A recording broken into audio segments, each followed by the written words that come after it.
pour les communicateurs, par les communicateurs et avec des communicateurs. Bienvenue à Communication 360. Bon, là, je l'avoue, on s'est gâtés cette semaine, on s'est fait plaisir. On voulait, nous aussi, parler de l'élection municipale et de l'arrivée de l'administration Plante, mais pas vraiment du point de vue politique. Quoique, quand il est question de politique, il y a toujours de la communication. Et dans ce cas-ci, on veut parler de l'aspect communication, de ce qui s'est passé pendant cette campagne et de ce qui attend cette nouvelle administration. Donc, l'aspect communication des élections municipales à Montréal la semaine dernière, dans l'édition 1.09 de Communication 360 avec, et je vous les présente à l'instant, un nouveau venu. Alors, je vais commencer par lui, surtout que l'autre, c'est Carl Charest, ça ne presse pas. Alors, j'ai-tu dit ça? Ben oui. Ouais, c'est pas mal ça que tu as dit, ouais. Salut, gars. Marc Snyder. Bonjour. Il est avec MS Communication, comme dans Médias sociaux communication. Exact. Mais encore? Communication numérique, communication traditionnelle, des mandats un peu avec de l'associatif, un peu avec des grandes entreprises. J'ai dit que quand on parlait de communication en politique, la politique faisait toujours partie du message, donc on n'était jamais loin du contenu politique.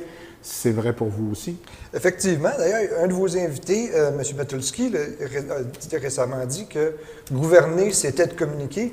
Bien, faire une campagne électorale, c'est beaucoup, beaucoup communiquer aussi. Mais vous avez de l'expérience là-dedans aussi. Effectivement, j'en ai fait quelques-uns. Ça va ressortir, je suis bienfaisant. Je suis certain qu'on va en parler, on va en entendre parler. Bon, Carl Charest, letube.tv, bonjour mon ami. Comment ça va? Bien, ça va bien parce que c'était assez incontournable de t'inviter pour cette édition-là, si on voulait parler de ce qui s'était passé au municipal. Rassure-moi, tu n'as pas travaillé là-dedans, là, non? Non, je n'ai pas travaillé dans cette campagne-là, je l'ai regardé. Tu as l'air déçu de ne pas avoir travaillé. Bien, je pense que Marc est d'accord avec moi. Ça a été une superbe bataille avec une équipe qui avait le couteau entre les dents et une autre qui s'est retrouvée avec des armes mais pas de munitions. Et pour moi, de voir ça et d'assister à ça, surtout lorsqu'on sait, puis tu sais, ça fait longtemps que Marc traîne dans ce milieu-là, ça fait quelques années que je traîne dans ce milieu-là aussi. Lorsqu'on a des gens auxquels on tient, lorsqu'on a des gens qui sont impliqués un peu partout, que ce soit des candidats, que ce soit des équipes politiques, et qu'on voit qu'ils sont extrêmement bien armés, mais qui n'ont pas les munitions pour être capables de travailler, ça vient nous chercher en dedans d'une façon incroyable. Et je pensais jamais, parce que j'ai résisté longtemps à la politique, et je pensais jamais que j'aurais moi aussi cette espèce de sentiment-là de trooper à « merde ». Un tel a perdu, ou tel a perdu sa job, ou parce qu'on le sait c'est quoi de travailler dans des cabinets, parce qu'on le sait c'est quoi des changements, ce que ça implique. Je pense entre autres à Annie Sanson, que ça faisait 23 ans qu'elle faisait ça, de se retrouver sur le marché du travail après une si longue période à avoir le même travail. Je pense que tu peux un peu comprendre parce que tu l'as un peu vécu. OK, c'est correct, on va parler d'autre chose. C'est ça, dans les dernières années, mais c'est ça.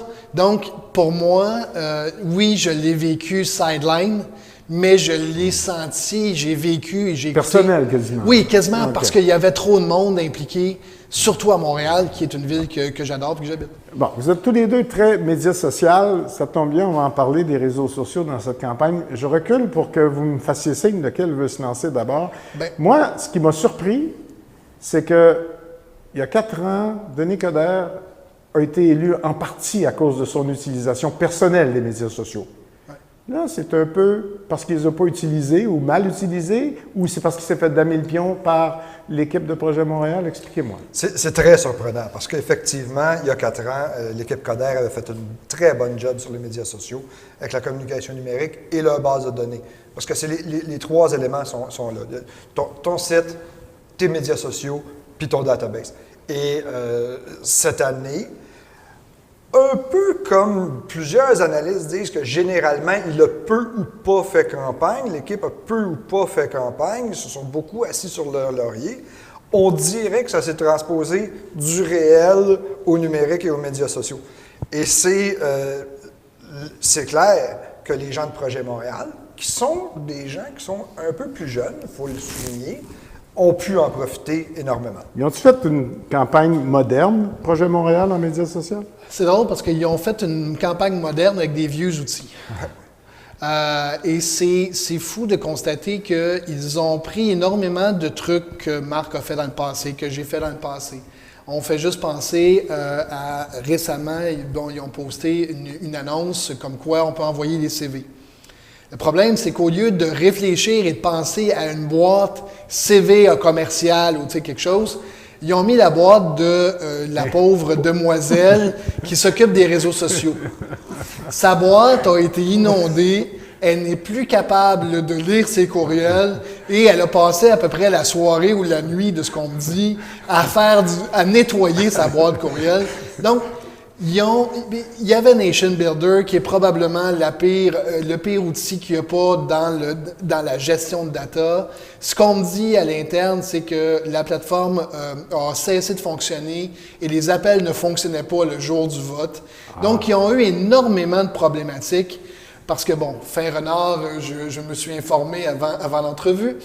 Ils ont eu énormément de problématiques et sont à regarder les possibilités pour changer parce qu'ils le savent, qu'ils n'ont pas le choix de faire de la communication numérique. Et ils l'ont bien fait depuis le début du mandat de Mme Plante, mais ils l'ont fait à la Justin Trudeau.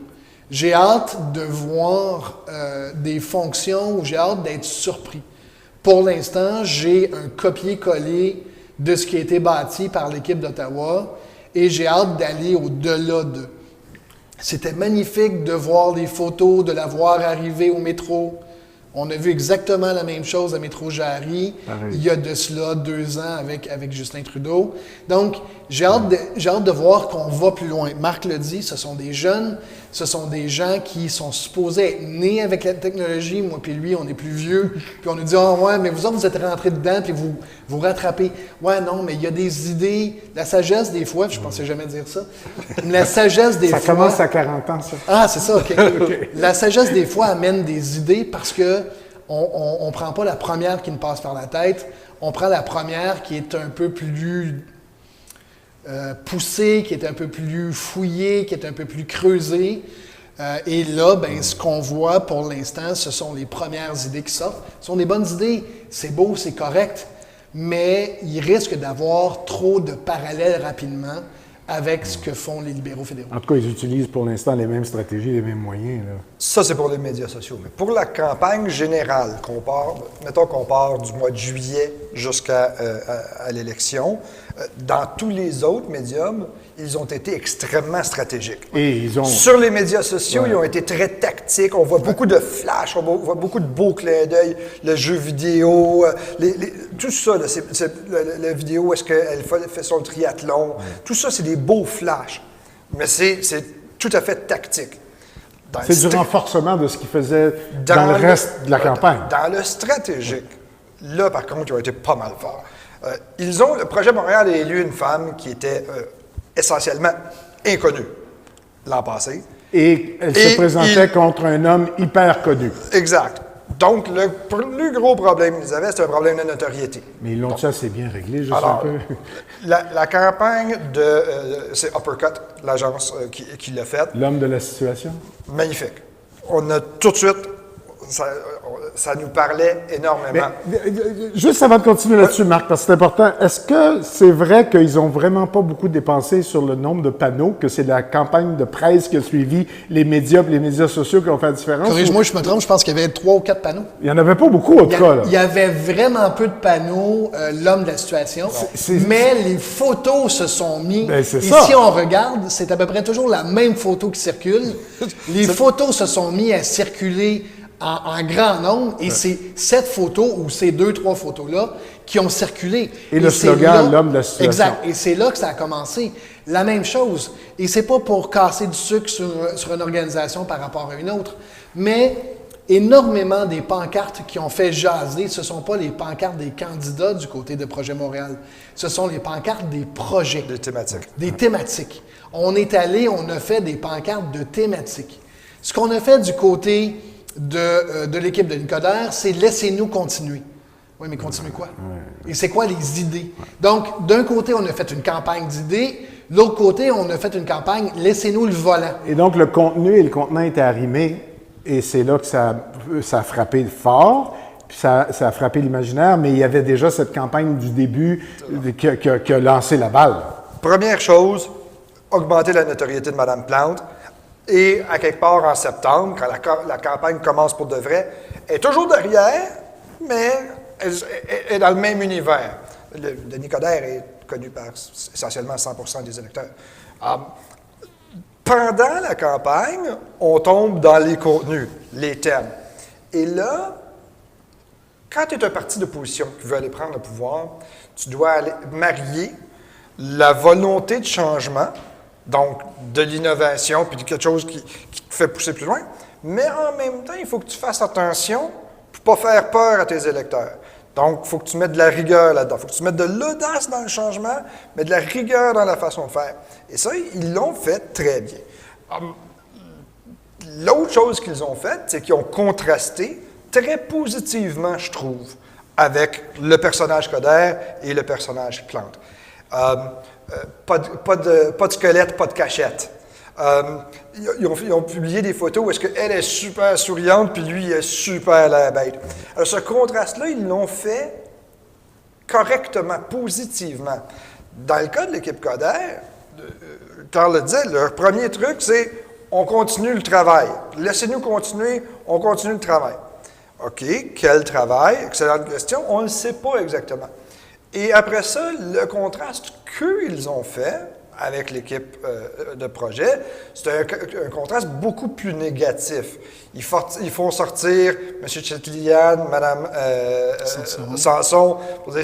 On a peur, on a un cri de cœur, on craint ce qu'ils vont faire. On fait sortir Richard Bergeron qui démonise son ancien parti politique. Alors, tu sais, on est dans un contraste. On est dans un contraste. Fort, là. Eux sont dans un contraste relativement positif, humoristique, clin d'œil. Eux sont dans un contraste où est-ce qu'ils diabolisent leur adversaire. Pas bon.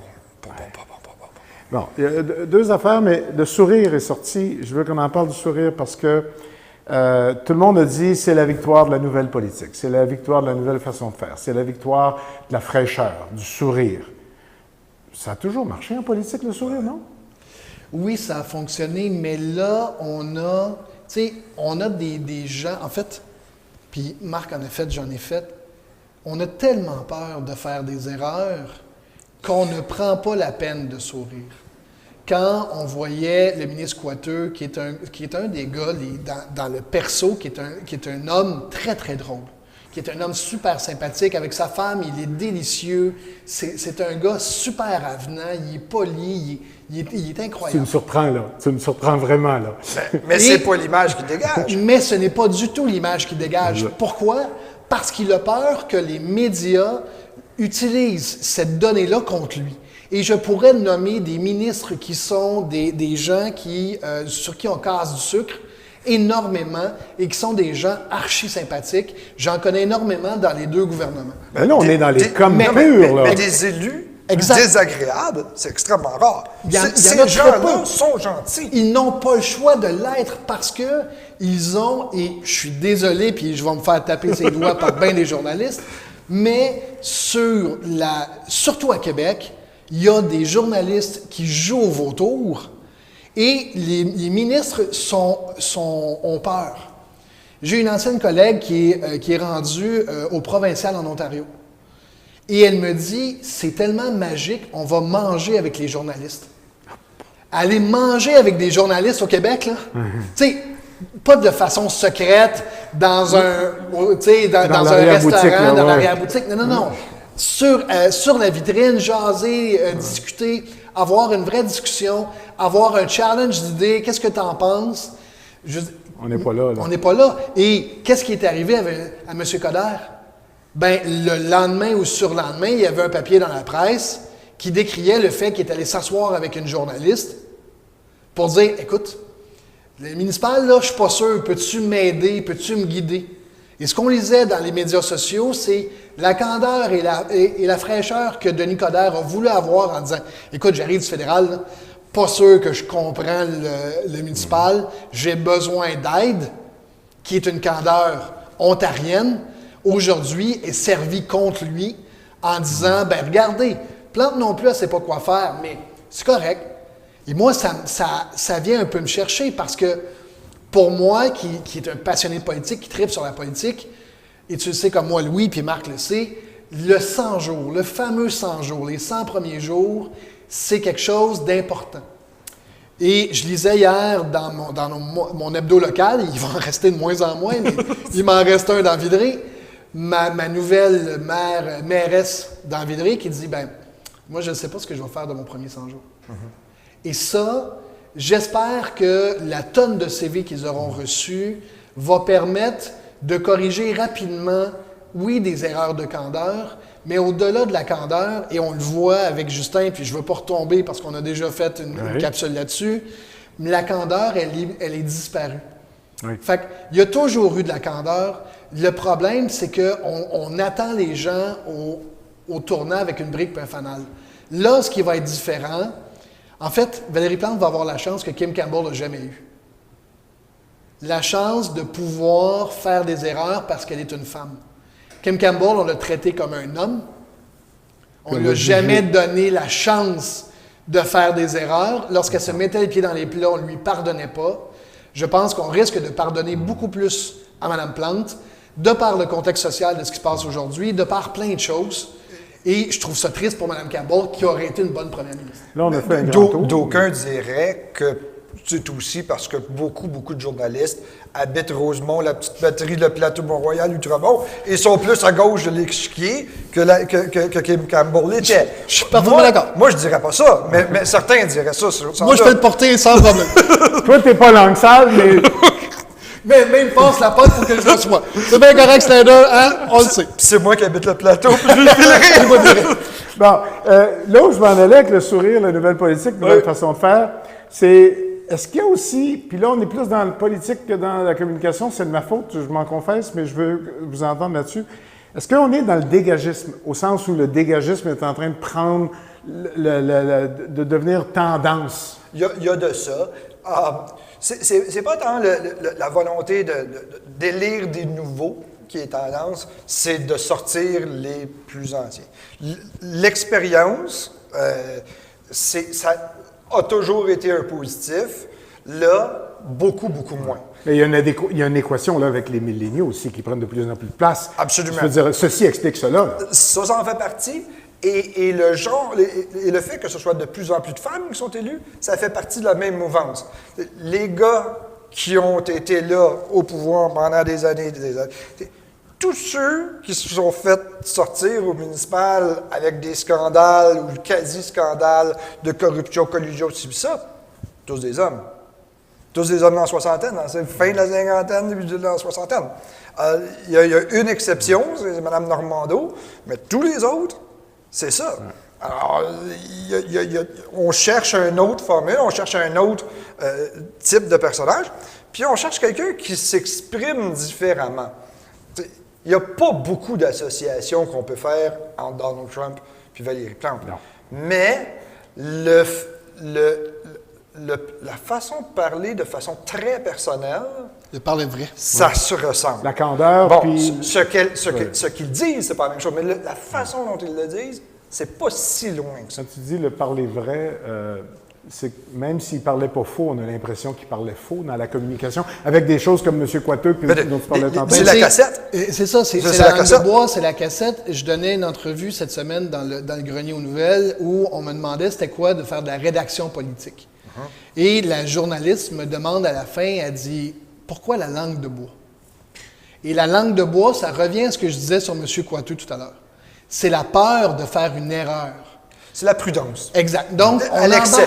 on embarque sur une cassette, on embarque sur des scénarios que Marc a écrits ou que j'ai écrits. Complètement. Parce que là, on leur a donné une zone dans laquelle ils sont confortables. Donc, ils restent dans cette zone-là et ils n'osent pas aller ailleurs. Il n'y a pas de trip en zone confortable. Exact. Il n'y a pas d'incarnation. Il y a pas... Exact. Puis on utilise le « nous ». Oui. Sans arrêt, on n'utilise jamais le « je ». Moi, je dois dire, j'ai changé de style. Ce que j'ai écrit dans les années 90, plus, là. je le renierais aujourd'hui. Ah oui? Oui. C'est beaucoup plus humain aujourd'hui que ça pouvait l'être à l'époque. À l'époque, on pouvait prendre un discours rédigé pour une personne qui est absente, qui ne peut pas le faire. On va le donner à l'autre, puis l'autre va le lire, puis il n'y a pas de problème. Parce que c'est le contenu. Il n'y avait aucune très, très peu de personnalisation. Donc, la recette, pas la recette, mais la tendance, c'est pas une tendance vers le sourire, parce que ça peut juste être une tendance vers le vrai, pour le parler vrai, mais aussi le cœur, les l'humain. traits. Moi, c'est l'humain le mot que j'utiliserais. Ce que Marc dit, c'est très vrai. La première conférence de presse du ministre Hortel rendu à l'immigration, de quoi il a parlé? De ses parents immigrants.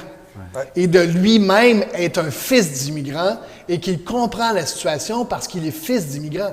Ce qui faisait un contraste complet avec ce qu'il disait ou ce qu'il parlait lorsqu'il était à l'environnement. Quand Ahmad a fait sa confession, entre guillemets, même si on le savait, il n'en avait pas beaucoup parlé, pour moi, ça a fait toute la différence sur le personnage. C'est ça. Donc, c'est ça qui fait que... Ça, c'est un individu qui était en politique, puis dans la sphère publique, depuis une éternité et demie. Puis il n'avait pas fait de pouce là-dessus. Ben là. non. Mais là, tout d'un coup, ça lui a donné une autre image. Exact. Trop tard, par exemple. Oui. Et c'est la même chose qu'on peut reprocher à Jean-Marc Fournier, c'est la même chose qu'on peut reprocher même à Denis Coderre. Tu sais, Denis Coderre, son fils a eu des troubles. Denis il l'a géré, hein, ça c'est mes affaires, c'est personnel. Moi, ça. Si Denis s'était ouvert en disant, écoutez, il y a ça, il se serait associé par exemple à Alexandre Taillefer en disant, ben comme le fils d'Alexandre, mon fils a eu des problèmes, les jeux vidéo et tout ça, là ça aurait été complètement autre chose. Oui, mais là le monde ça aurait dit, été il humain. veut qu'on ait pitié de lui, là. Il joue du violon. Non, là. parce que il y aurait... Pas si c'est bien fait. Si Ça c'est dépend bien comment c'est fait. Ça dépend comment c'est fait. Si c'est senti vrai. Si c'est jouer de la com, si c'est lire un discours, non. Si c'est...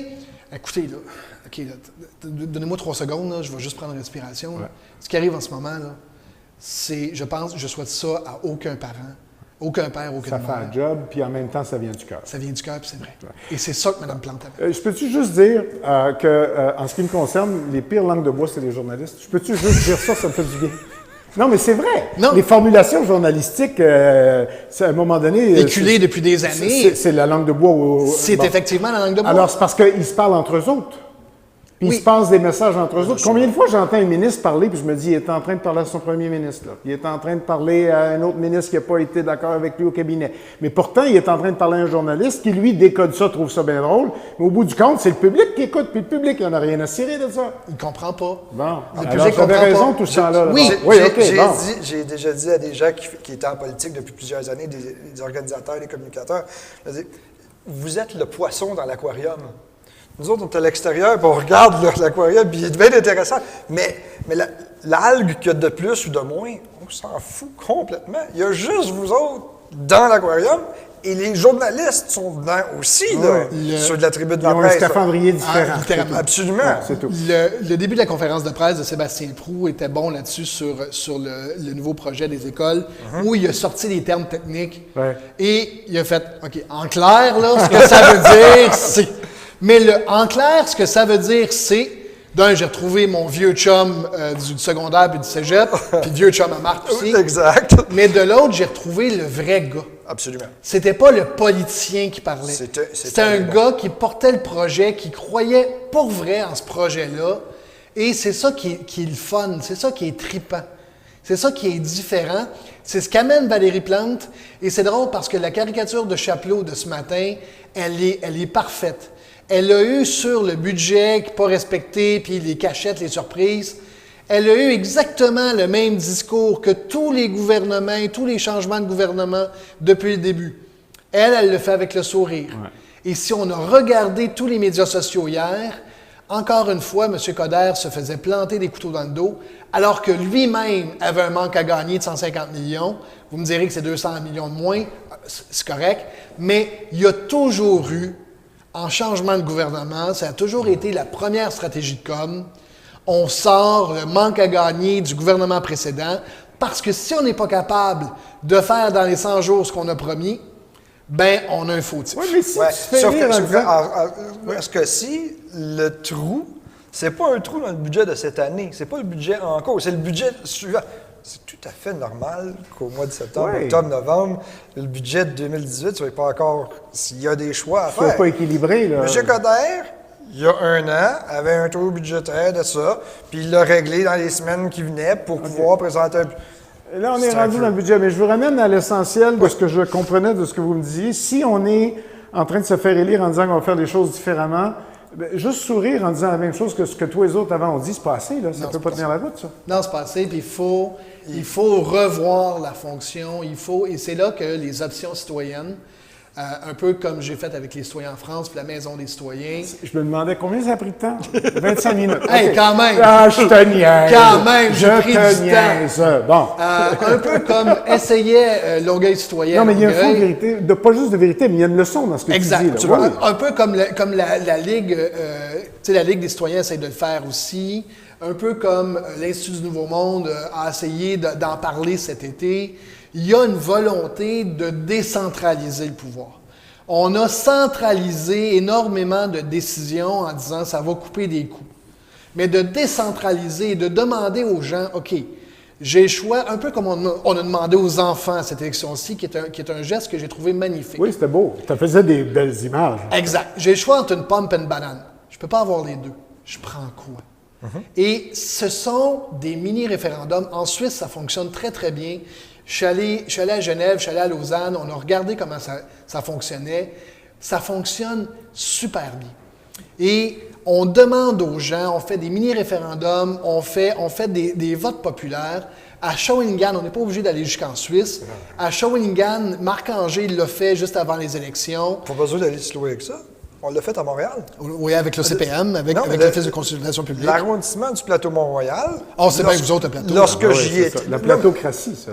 Sous l'ancienne administration, de 2007 à 2009, a fait des budgets participatifs où les citoyens se réunissaient dans chacun des districts, puis au niveau de l'arrondissement, pour décider des priorités du budget d'investissement. Puis là, c'est pas compliqué. Les gens du Myland disaient on voulait mettre de l'argent, 1 million dans notre parc, puis les gens de Delormier disaient 1 million. Puis ils finissaient par s'entendre entre eux. Puis c'est comme ça que les décisions se prenaient. Mais il y a quand même, je disais, il y a une leçon dans ce que tu dis. Les citoyens, c'est pas nécessairement un feu de paille, mais dans le contexte de la campagne présidentielle, ça ne fait que passer. Là. Mais la campagne présidentielle elle-même, avec un Macron, il n'arrivait pas de nulle part, il avait été ministre, mais quand même, là, il n'y avait pas de parti un an avant. Bon, ça fait partie du discours et du décor et de la façon de faire et de voir de plus en plus. Le mouvement est plus important que le parti. Le membre est plus important que... Trump s'est imposé au Parti républicain. Complètement. Ce n'était pas le candidat du Parti républicain. Et ça l'est toujours pas. Et ça l'est toujours pas. C'est pas le président de la République non plus. Et, tu sais, c'était Jeb Bush qui était le candidat, ou Chris Christie, peu importe la faction. Mais l'establishment voulait un troisième Bush au pouvoir. C'est ça qu'ils voulaient parce que les Kennedy n'avaient pas réussi à le faire. Fait qu'ils se disaient, puis tu sais, les Clinton, ils ne voulaient pas que les Clinton le fassent, donc ils voulaient avoir une espèce de « nous sommes la famille », arrêtez de parler d'aristocratie Kennedy, c'est nous l'aristocratie politique. Et ils ne sont pas arrivés parce qu'il est arrivé un parasite qui a complètement mangé le parti et qui a anéanti ce parti-là. Mais ça fait partie de la communication politique. Tu parles de, tu sais, je veux dire, ce qu'on a vu en France, c'est exactement ça.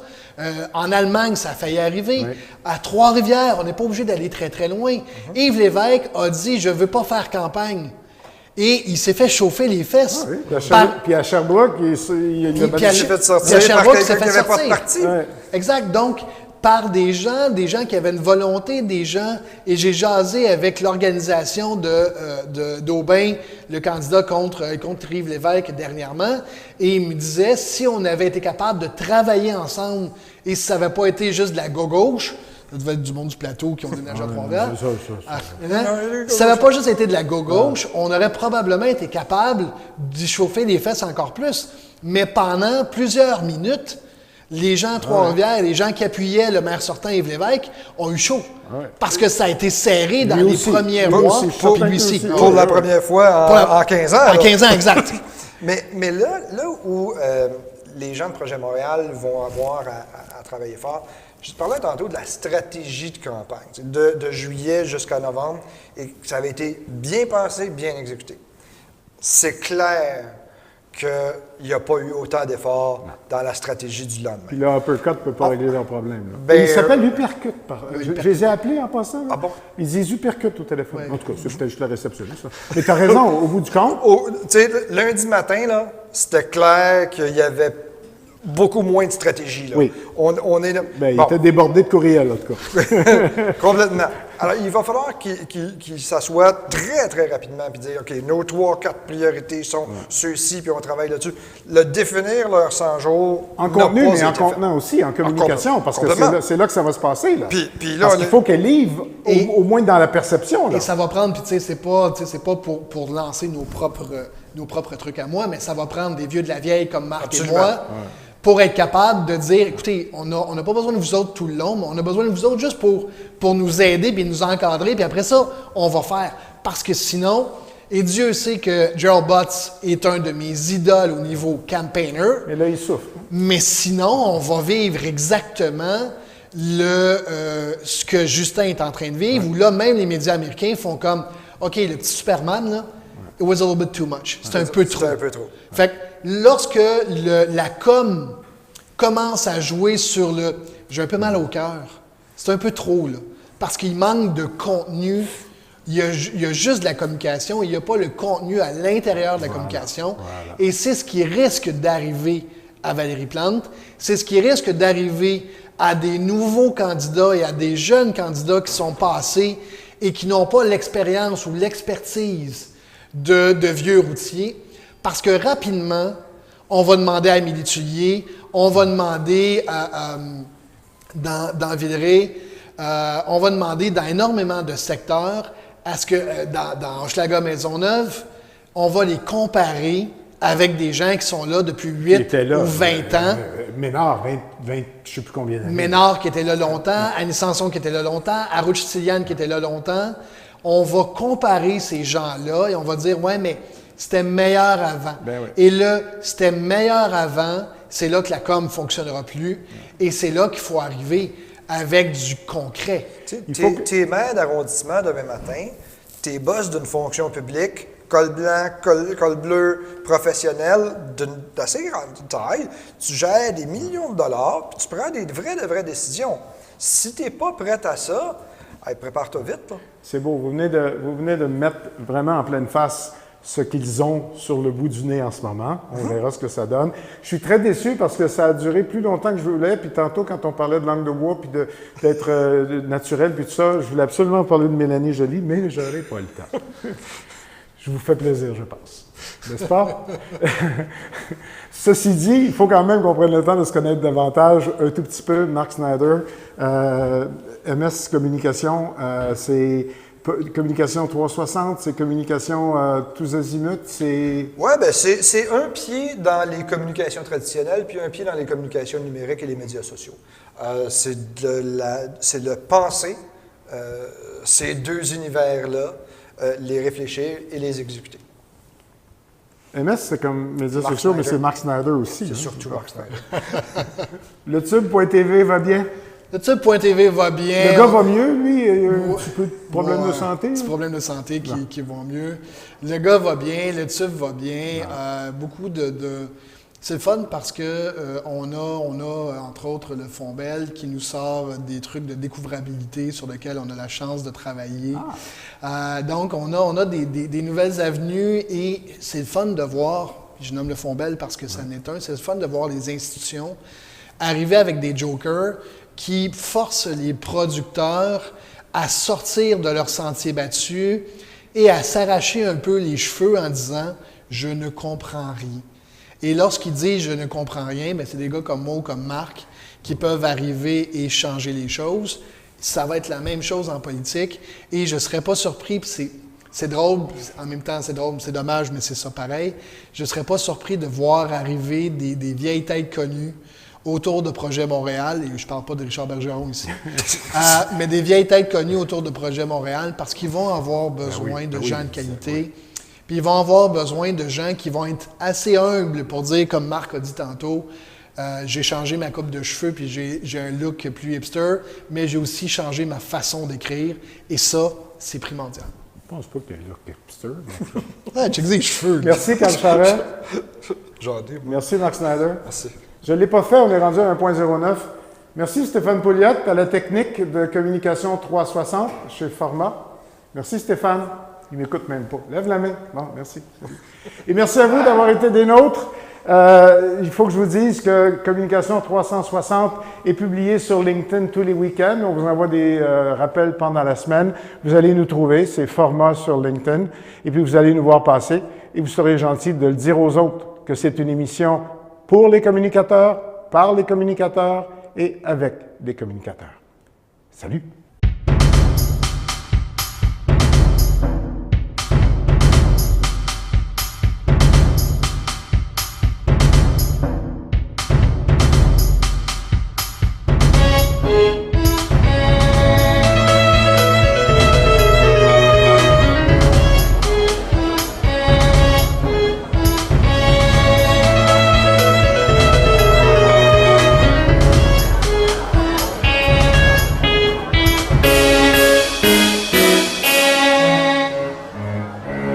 C'est fini!